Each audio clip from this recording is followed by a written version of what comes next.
Hi friends, welcome to mom's kitchen. Telangana style చామగడ్డల పులుసు ఎలా చేయాలో చూద్దాం. వీడియోని స్టార్ట్ చేసే ముందు ఒక లైక్ చేయడం మర్చిపోకండి. ఇప్పుడు 1/2 కేజీ చామగడ్డ తీసుకొని కుక్కర్లో వేసుకొని 3 విజిల్స్ వచ్చేంత వరకు ఉడికించుకోవాలి.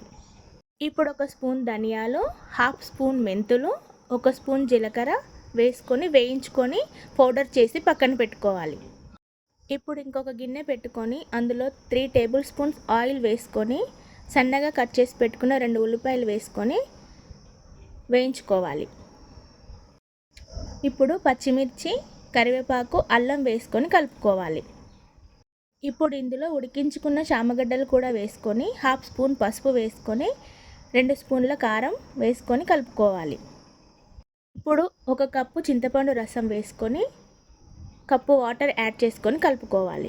ఇందులో రుచికి సరిపడినంత ఉప్పు యాడ్ చేసుకోవాలి. పులుపును బ్యాలెన్స్ చేయడానికి నేను ఇక్కడ కొద్దిగా బెల్లం వేస్తున్నాను. ఇప్పుడు ఇందాక రెడీ చేసి పెట్టుకున్న పౌడర్ వేసుకొని కలుపుకోవాలి. ఒక 5 మినిట్స్ ఉడికిన తర్వాత కొత్తిమీర వేసుకొని స్టవ్ ఆఫ్ చేసుకోవాలి. అంతే అండి, తెలంగాణ స్టైల్ చామగడ్డల పులుసు రెడీ. ఒకసారి ట్రై చేసి ఎలా వచ్చిందో కమెంట్స్లో చెప్పండి. Like, share and subscribe.